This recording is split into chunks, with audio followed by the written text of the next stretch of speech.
Your soul is screaming for focus, but your mind is drowning in noise. Every single day, your mind is a war zone, scrolling, comparing, doubting, burning hours on things that drain you while your dreams rot in the background. You're exhausted, overwhelmed, and terrified. What if this is all there is? But what if I told you there's a secret weapon forged 2,600 years to slay distraction, silence chaos, and make focus your superpower? Ancient Buddhist masters didn't have apps, yet they hacked the human mind to conquer suffering, build empires of inner peace, and live with razor-sharp purpose. Their secrets aren't locked in temples, they're here. In this video, you'll steal 6 forbidden lessons to shatter the chains of guilt and procrastination like a blacksmith melting iron. Rewire your brain to crave discipline, not dopamine. Unlock a focus so fierce you'll outwork anyone without burning out. But these aren't cute quotes. These are mind-altering truth. Like the monk who stared into a waterfall for 9 years to master concentration, or the samurai who practiced one sword strike 10,000 times. This is about ruthless self-mastery. You'll discover the one phrase Buddha used to kill anxiety works in 10 seconds, why suffering is your greatest teacher, and how to weaponize it. A deadly ritual to purge toxic habits for good. This isn't self-help, this is self-revolution. If you're ready to stop being a prisoner of your mind and become its master, don't blink. Your future self is watching. Will you let them down? Lesson 1. The potter's wheel of karma. Life is like clay spinning on a potter's wheel, shapeless at first, but full of potential. You are the potter. Your hands, your choices, your actions, they shape the final form. But too often, people blame the spinning wheel of fate, luck, or circumstances beyond their control. They wait for life to mold itself, unaware that the real power has always been in their hands. In Buddhism, karma is not a mystical force of luck. It is intentional action, the energy you put into the world, and the way it ripples back to you. Every thought, every choice, every response is a brushstroke on the canvas of your destiny. Blaming others for your struggles is like letting someone else sculpt your clay. It strips you of your power, but responsibility is not a burden, it is freedom. The moment you take full ownership of your life, you reclaim the ability to shape it. Buddha once said, "You are the heir to your actions. Whatever you sow, you reap." Let that sink in. Every challenge you face is a reflection of something you either created, allowed, or ignored.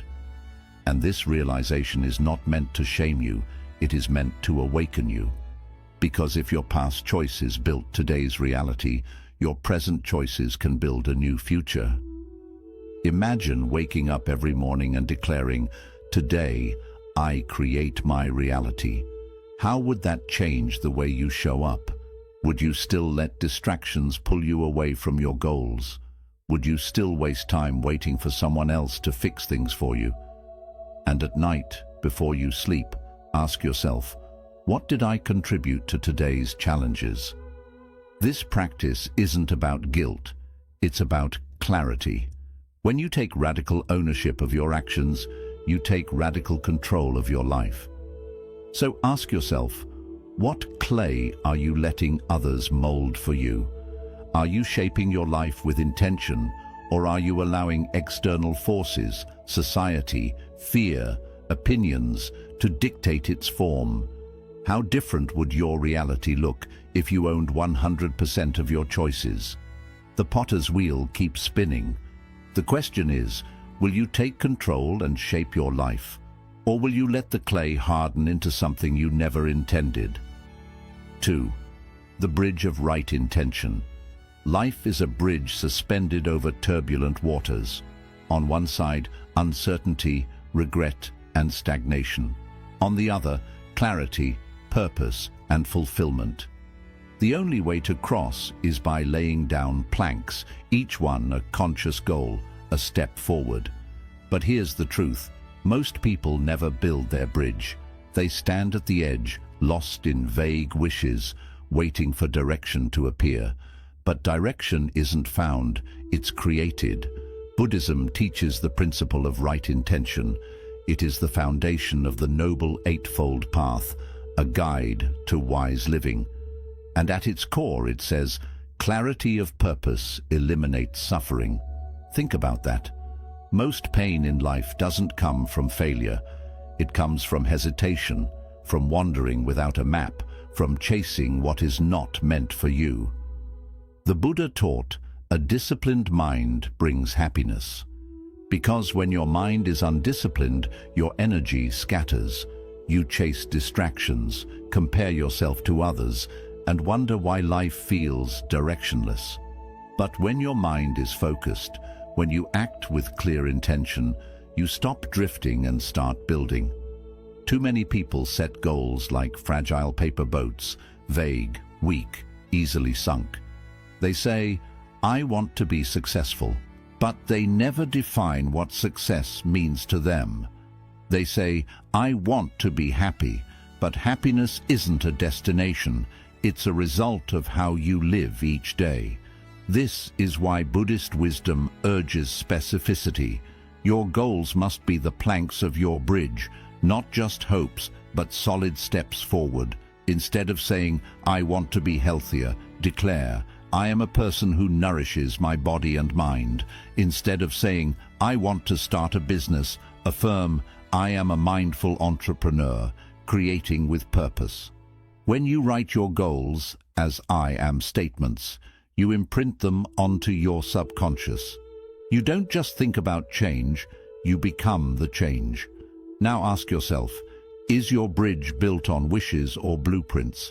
Are your dreams structured with clear, actionable steps, or are they just vague desires floating in your mind?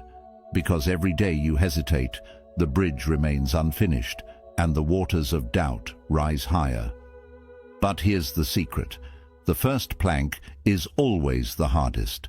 The moment you define your goal with clarity, you create momentum. So what would you dare to achieve if doubt vanished? Imagine standing on the other side of the bridge, looking back at the person you are today. Would that future self thank you for the decisions you made, the planks you laid, or would they still be waiting at the edge, lost in uncertainty? Focus on your path, build with intention, and step forward with purpose, one plank at a time. 3. The forge of self-mastery. Your mind is a forge, an ancient blacksmith's workshop where raw metal is shaped into something unbreakable. But here's the truth most people ignore. Fire is required. Without heat, iron stays weak. Without effort, potential remains untapped. And without discipline, the mind stays fragile, bending to every distraction, every impulse, every fleeting doubt. You are the blacksmith of your destiny. The question is, will you forge yourself into something strong or let yourself rust? Buddhist monks dedicate lifetimes to mastering the mind because they understand a simple truth. Growth is not optional. Stagnation is suffering. This is the essence of dukkha, the dissatisfaction that arises when we resist change, avoid challenge, and remain stuck in old patterns.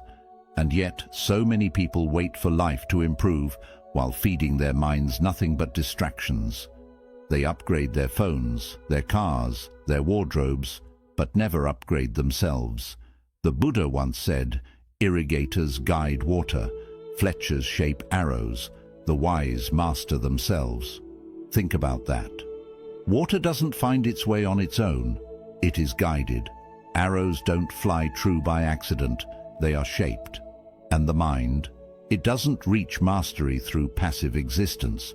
It must be refined, sharpened, and disciplined. You either shape your mind, or the world will shape it for you. If you're always overwhelmed, distracted, or restless, the reason is simple. Your forge is cold. You aren't feeding the fire. Social media, mindless entertainment, and endless scrolling. They steal your focus, weaken your resolve, and leave your potential untouched. But what if, instead of giving your attention to things that drain you, you redirected it towards something that builds you? Imagine replacing just 15 minutes of social media with reading one Buddhist sutra each day. That's not just knowledge, it's transformation. In a year, your mind wouldn't just be informed, it would be trained, disciplined, and sharp like a blade forged in fire. Now ask yourself, what skill would change your life if mastered?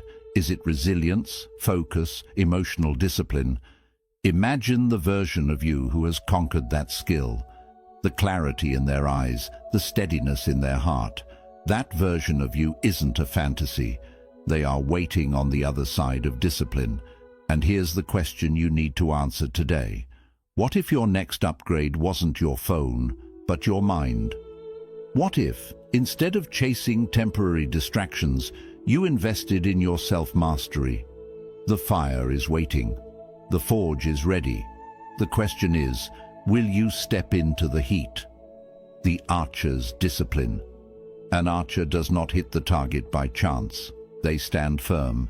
They align their stance. They steady their breath. And only then, with precision, do they release the arrow. Discipline is this stance. Focus is the arrow. And your goals. They are the target. But here's the truth. Most people never hit their mark.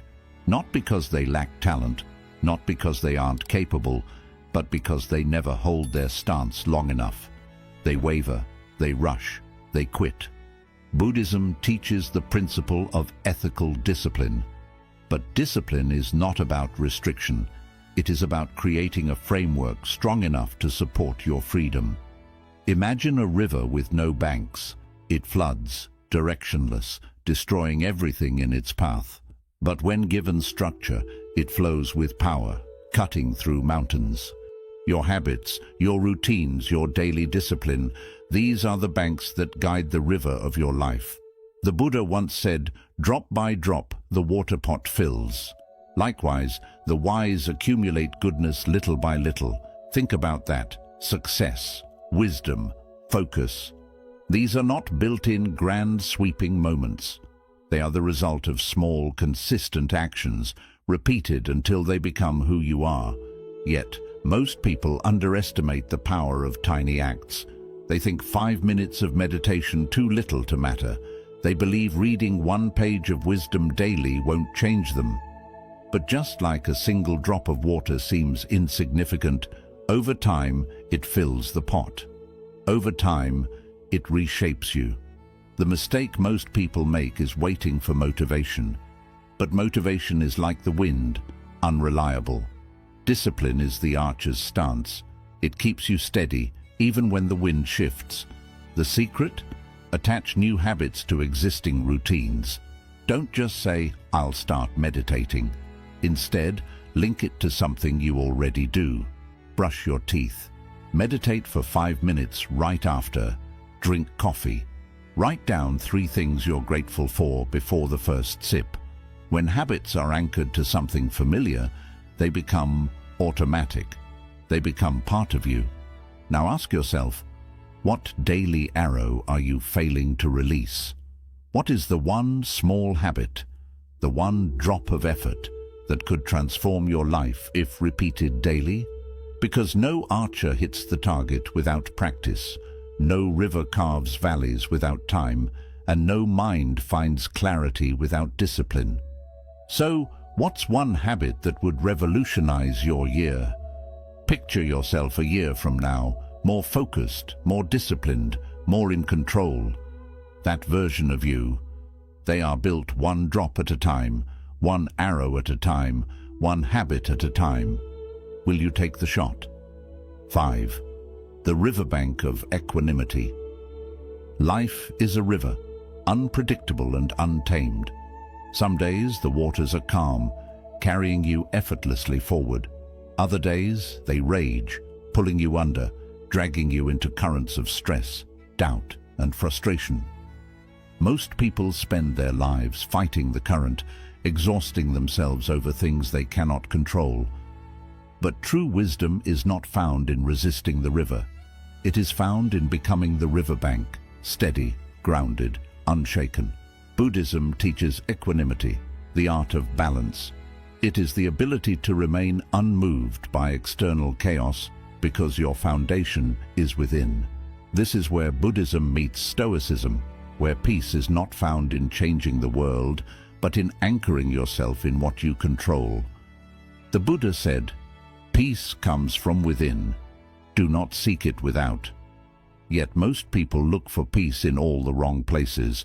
They try to control other people, obsess over the future, and agonize over the past. They fight against the river instead of standing firm on the bank. The truth is, there are only three things you can ever control: your breath, your effort, and your ethics. Everything else? It's just water. You cannot control how others treat you, but you can control how you respond. You cannot control the storms of life, but you can control how you prepare for them. And yet, how often do we waste energy on things outside our reach? The opinions of strangers, the expectations of society, the mistakes of the past. But what if, instead of trying to control the uncontrollable, you mastered what was already within your grasp? Here's a simple practice. When stress rises, ask yourself, is this mine to solve? If the answer is yes, take action. If the answer is no, visualize placing it in the river and letting it drift away. Imagine watching your worries float downstream, dissolving into the flow. Because the more energy you waste on what you cannot change, the less power you have to shape what you can. So ask yourself, what river are you trying to swim against? Is it the need for validation, the fear of uncertainty, the desire to control outcomes that were never yours to dictate? Now, imagine how much energy you would reclaim if you simply let go, if you stopped fighting and instead stood firm.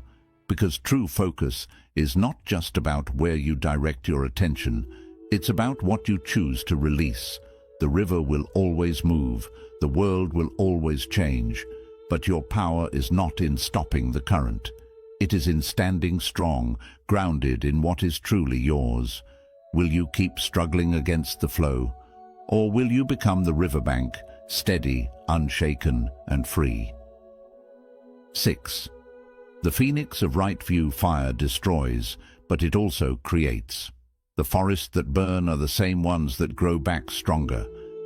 The metals that melt in the forge are the same ones that... But Buddhism teaches right view. It is the ability to see clearly, to reframe suffering, to recognize that pain is inevitable, but suffering is optional. The Buddha's wisdom reminds us that what breaks you is often what builds you. Think about your own life. The setbacks that felt like endings, the rejection, the failure, the moments of despair. What if they weren't punishments, but preparations? What if, instead of being buried, you were being planted? Every great transformation is preceded by a trial. The fire isn't there to destroy you, it's there to refine you. When life knocks you down, don't ask, "Why is this happening to me?" Ask, "How is this happening for me?" This shift in perspective changes everything. The failed business, it forced you to innovate. The broken relationship, it taught you self-worth. The missed opportunity, it redirected you towards something greater. Every setback carries the seed of rebirth, if you choose to see it that way. Here's a simple practice. After every failure, write down one sentence. This happened for me because... fill in the blank. Maybe it's teaching you resilience. Maybe it's revealing a truth you ignored. Maybe it's clearing the path for something better. At first, your mind will resist because pain demands blame. But when you shift from victim to student, every loss becomes a lesson, every fire becomes fuel. So ask yourself, what fire are you avoiding that could rebirth you? What challenge, what risk, what difficult truth are you running from, when in reality it is the very thing that could transform you? because no phoenix rises without first facing the flames. No person grows without first facing struggle. The fire is inevitable. The question is, will you let it consume you, or will you let it refine you? Your greatest failures are not roadblocks, they are divine redirections. What if your worst moment was not the end, but the beginning? What if years from now you look back and realize this fire was the moment you were reborn? Will you fear the flames, or will you rise? Bonus lesson: the lighthouse of prioritization. A lighthouse does not chase after ships, it does not flicker with uncertainty, nor does it drift with the tides. It stands strong, unwavering, casting its light so that others may find their way. But most people are not like lighthouses. They get lost in the storm, pulled in by distractions, swayed by obligations, saying yes to everything, and then wondering why they feel lost. Focus is not just about what you choose to do, it's also about what you choose to ignore. Zen teaches Ichigo Zamai, the practice of total immersion in a single task. It is the discipline of doing one thing with full attention, not half-heartedly, not while multitasking, but with your entire presence. Yet, in today's world, people treat busyness as a badge of honor. They jump from one task to another, checking notifications, replying to messages, chasing the urgent while ignoring what truly matters. In doing so, they scatter their focus, weaken their will, and dilute their purpose. The Zen masters had a simple mantra: when walking, just walk. When eating, simply eat. It sounds obvious, but ask yourself, when was the last time you truly focused on doing only one thing? Every time you say yes to a distraction, you say no to mastery. Every moment spent on trivial things is a moment taken from your true purpose. The greatest minds in history didn't achieve success by doing more. They succeeded by doing less, but with greater focus and excellence. Bruce Lee once said, "I do not fear the man who has practiced 10,000 kicks once, but the one who has practiced a single kick 10,000 times." This is the essence of deep focus. Stop spreading your energy across meaningless pursuits and instead channel it into something that truly matters. Here's a simple technique. Use a distraction jar. Every time something pulls your attention away, a random thought, a notification, or the sudden urge to check emails, write it down and drop it in the jar. At the end of the day, go through the list. You'll realize that most distractions are just illusions, small ripples on the water that seemed urgent at the moment, but meant nothing in the long run. This one habit alone can sharpen your focus and help you reclaim hours of your life. Now, ask yourself, what exactly is your lighthouse guiding others toward? Are you leading with clarity, or are you drifting, lost in a storm of distractions? Because here's the truth. Every time you chase what doesn't matter, you move further from what does. Every time you choose busyness over purpose, your true work remains unfinished. So what legacy fades each time you say yes to the insignificant? What masterpiece remains incomplete because your focus is stolen by noise? The world is full of distractions, but you are the lighthouse. Stand firm, shine your light, and guide your own life to shore. Now here's a quick summary of the 6 lessons. The potter's wheel of karma. Your choices shape your life. Stop blaming others. Own your actions like clay on a wheel. Shape your life with intention. The bridge of right intention. Vague goals lead nowhere. Write them as I am statements to align with your purpose. The forge of self-mastery. Strengthen your mind every day. Replace distractions with wisdom, for iron sharpens iron. The archer's discipline. Small habits, like a 5-minute meditation, build into unshakable focus. Consistency creates intensity. The riverbank of equanimity. Let chaos flow like water. Control only your effort, your ethics, and your energy. the phoenix of right view, turn setbacks into wisdom. Suffering is not punishment, it is your teacher. You are not here just to survive the storm. You are here to dance in the rain, to find stillness in chaos, strength in surrender, and freedom through discipline. The Buddha taught that all that we are is the result of what we have thought. Every mindless scroll, every doubt, every "I'll start tomorrow" shapes your destiny. But today, you hold the pen. The Zen masters say, when you reach the top of the mountain, keep climbing. Focus isn't a destination, it's the art of falling in love with the climb. The world will try to drown you in noise, but your breath is your anchor. Your goals are your compass. Your mind, a garden only you can tend. So ask yourself, will you let life happen to you, or will you take charge and shape your own path? The way is not in the sky, the way is in the heart. Buddha. A student once asked, "How do I find peace?" The master replied, "Stop losing yourself in what the world wants and start discovering what your soul truly needs." If this resonated with you, like, share, and type "yes" in the comments if you're ready to focus like a master. And join a community of seekers transforming chaos into clarity. Your journey starts now, but only if you choose to take the first step.